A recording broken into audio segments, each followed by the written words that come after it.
Daqui a pouco a gente vai falar aqui em conjuntura a respeito da situação dos empregados do CVEAL, empresa que foi extinta pelo governo do estado e que está tendo essa extinção, está gerando alguns desdobramentos. O advogado Glaucio Barros vai nos explicar como é que fica realmente a situação do funcionário do CVEAL. Agora a gente conversa com também o advogado Ricardo Moraes, que é conselheiro da OAB de Alagoas e que veio aqui para nos falar a respeito da situação do bairro do Pinheiro. Doutor Ricardo, obrigado aqui pela presença. Obrigado. Do ponto de vista legal, qual é a situação dos moradores e comerciantes do bairro do Pinheiro? Há uma situação difícil, Fábio, com relação à identificação ou diagnóstico desse problema. É algo que já vem se desenrolando desde o ano passado, né?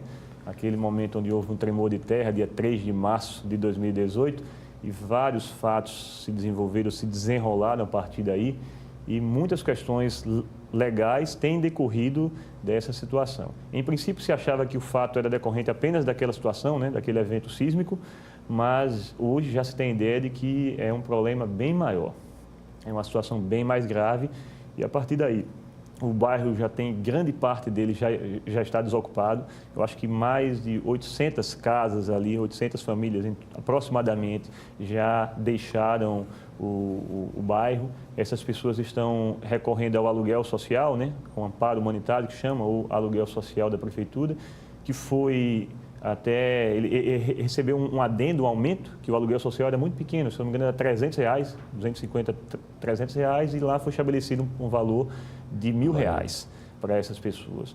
Alguns não receberam, né, e muitos estão em uma situação de saber quem acionar, né? A Defensoria Pública da União acionou a Justiça e houve a liberação do FGTS.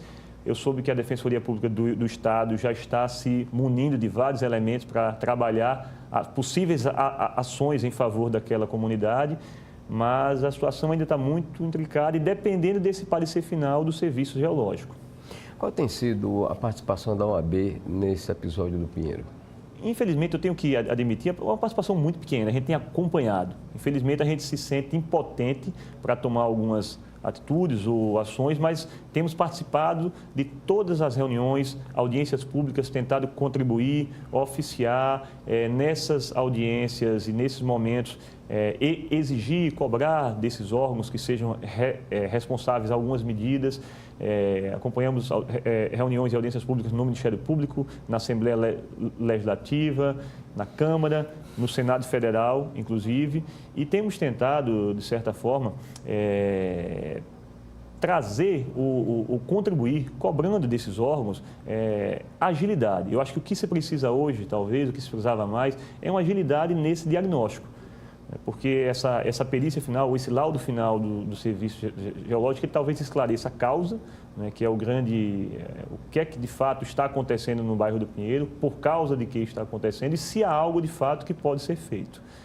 Eu tenho conversado com algumas pessoas do Pinheiro, alguns que já deixaram suas casas, outras que não querem sair, não têm vontade de sair, até porque os imóveis dessas pessoas que querem ficar não aparentam nenhum tipo de problema, não tem rachadura, não tem nada. Aí vem delas uma pergunta. O governo no sentido amplo, o Estado, a Prefeitura, tem o direito de cortar a energia, suspender o fornecimento de água para forçar esses moradores a saírem do bairro?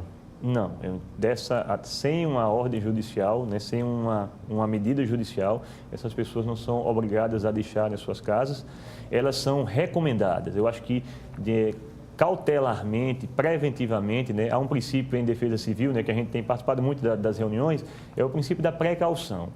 O que se fala muito e o que os coordenadores das defesas civis estaduais e municipais trabalham é essa ideia, olha, a precaução, a prevenção da vida que é o mais importante. Então, a orientação, a recomendação é que se deixe as suas casas. Há muita discussão técnica, inclusive saiu um parecer recente do Ministério Público, né?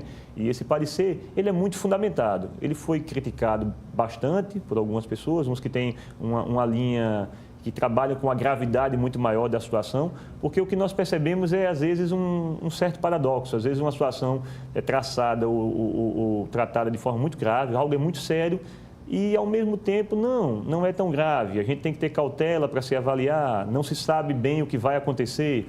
O que se faz? Principalmente foi feita uma análise de feições só de superfície, né? Aquela divisão em área vermelha, área laranja, né? Que eram as áreas de alto risco, né? A vermelha mais grave, a laranja, a amarela, médio risco e a azul, que era de baixo risco.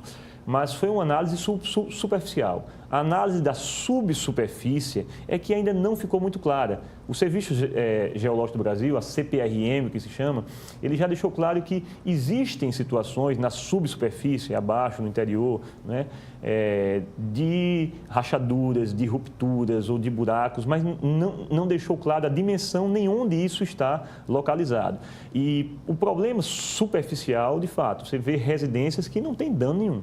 Às vezes ao lado de outra que está bem. O que se trabalhou nesse parecer do Ministério Público é dizer, não, olha, o problema às vezes é da condição estrutural de tal imóvel, é do tempo de vida daquele imóvel. Ele surtiu efeito porque existem vários fatores naquela região, né? Fatores do terreno, né? A questão do escoamento de águas pluviais, aí são várias questões que são tratadas, mas de fato ainda não se tem a dimensão real, qual a gravidade ou o que pode acontecer no bairro do Pinheiro. Bom, está prometido para o final desse mês de abril um relatório final, né, conclusivo em relação a essa questão do Pinheiro, e há uma preocupação de algumas pessoas que moram lá também sobre se o resultado der que tudo não passa de uma acomodação geológica. E aí, a quem responsabilizar nesse caso? Esse é um grande fator. A gente vê, como eu falei, dentro do Ministério Público, a gente tem tido a opinião do Dr. Antiógenes Lida, ele é muito mais seguro, né? Ele está fazendo engenharia e tem uns posicionamentos muito coerentes, e esse parecer foi dele. E ele, às vezes, ele questiona essa forma de tratar o assunto com muita gravidade, sem ter tanta evidência técnica. Mas o que se passa já há um bom tempo pelas defesas civis é exatamente a ideia de evacuação do lugar. E alguns membros da Defesa Civil diziam, não, quem está no bairro do Pinheiro, de fato, pelo princípio da precaução, tem que sair.